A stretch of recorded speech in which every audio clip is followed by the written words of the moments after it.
Addunyaa mara iddoo jirtanitti nageenya keenya isin haa dhaqqabu. Akkam jirtan kabajamtoota hordoftoota Oromoo Voice Media. Cuunfaalee gabaasa irraan isinitti himaa. Cuunfaalee kana isinitti himuun kan isin wajjin turu an Rastam Muhammad jalqaba irratti immoo matootii gabaasaan isinitti hima.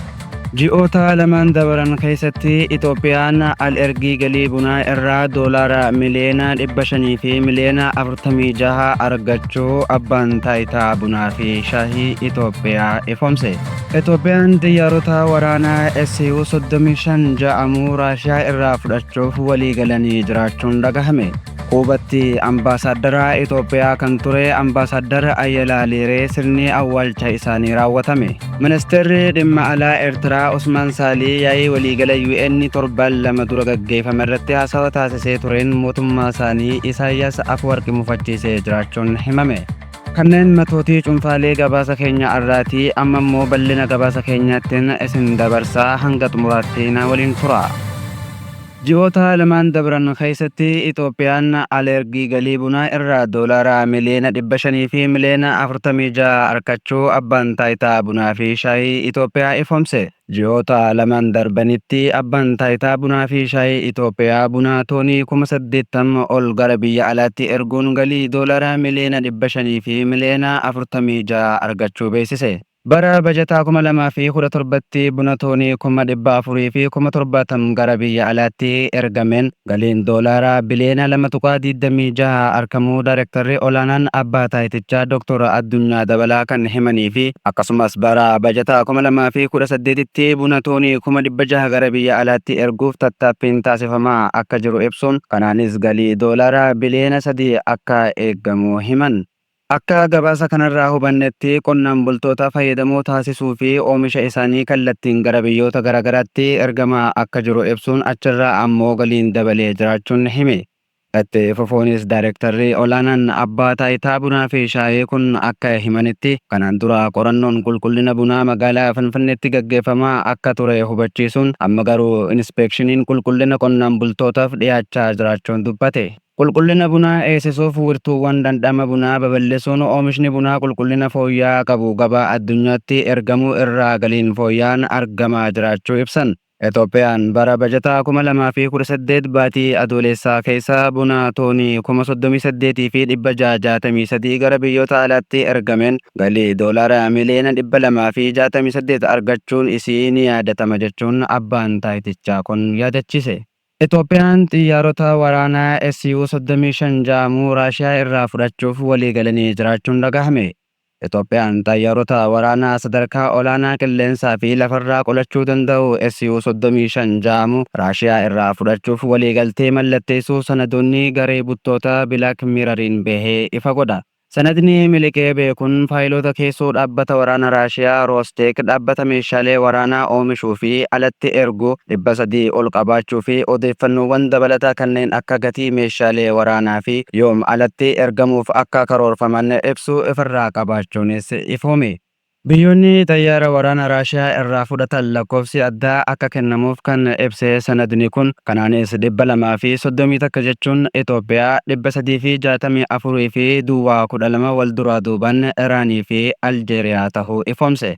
Kana malees Iraan xayyaarota waraanaa Su-35 baay'inaan 48 gahuu ajajachuu kan eere sanadni kun Aljeeriyaan gama isiitiin Su-57 12 ajajachuu ragaa bahe. Waliigalteen kun hariiroon tumsa waraanaa Itoophiyaa fi Raashiyaa cimaa dhufuu akka agarsiisus himame.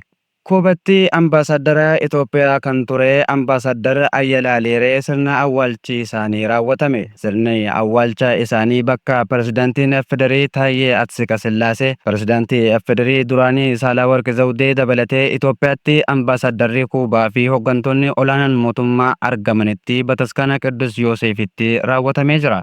Ambaasaadar Ayyalaa Liiree waggoota dheeraaf ministeera dhimma alaatti ogummaa fi sadarkaa hooggansa garaagaraan tajaajilaa turan. Ambaasaadar Ayyalaa Liiree fulbana 10 bara 2018 addunyaa tanarraa du'an boqochuun isaanii ni yaadatama. Gabaasa keenya maddeen alaatiin Ministeerri dhimma alaa Eertiraa Usmaan Saalee yaa'ii waliigala UN torban lama dura gaggeeffame irratti haasawa taasisee tureen mootummaan isaanii Isaayyaas Afwerqi mufachiisee jiraachuun himame. Qondaalli olaanaan Eertiraa kun yeroo sanitti mootummaa Eertiraa bakka bu'uun yaa'ii UN 80ffaa irratti haasawa taasisee ture. Kana hordofuun haasawaan Usmaan Saalii taasisee ture Isaayyaas Afwerqii hin gammachiifne jechuun gabaafamaa jira. Kanaan wal qabatee yeroo sanitti miidiyaaleen Eertiraa haasawa ministeerri dhimma alaa biyyattii yaa'ii UN irratti taasise kan gabaasaa turan yoo ta'u, garuu haasawa qondaaltichi taasisan keessaa bakka murteessaa ta'e miidiyaaleen Eertiraa keessaa hambisuun gabaasee ture jechuun ifoome. Haasawa qondaalli kun taasise keessaa qoricha irratti Usmaan Saalii USA qeequu isaati jechuun gabaafamaa jira. US qoqqobbii barootaaf Eertiraa fi Kuubaarra keessa akka kaaftu gaafachuun tarkaanfiiwwanii fi qoqqobbiin hacuucca Eertiraa fi Kuubaa irraa hatattamaan akka ka'u waamicha goonaa jechuun kora UN irratti dubbatee ture. Kun ammoo mootummaa Eertiraa wanti hin gammachiisiniif sababa Eertiraan bulchiinsa Tiraampii waliin hariiroo qabdu fooyyeessuuf tattaaffii godhaa jirtu jahame.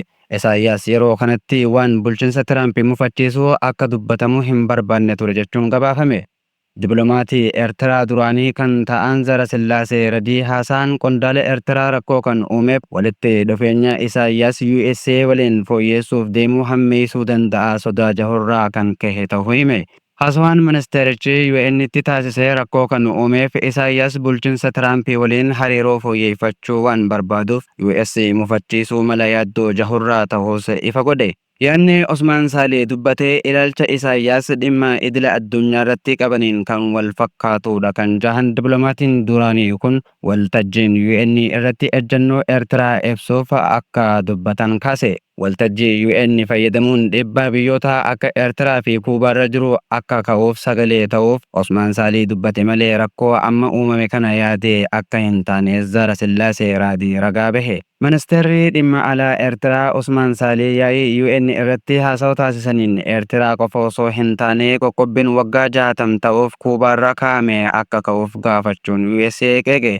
Bulchiinsi Tiraampii akkuma aangootti dhufeen qoqqobbeewwan bara Baayiden Kuubaarraa kaayamee deebisee jabeesse. Eertiraan ammoo keessattuu waraana kaaba Itoophiyaatti isii hirmaachisee hordofee sarbama mirga namaa raawwatte jechuun USA fi gamtaan Awurooppaa qondaalota waraanaa fi nageenya isiirraa qoqqobbiin kaayame.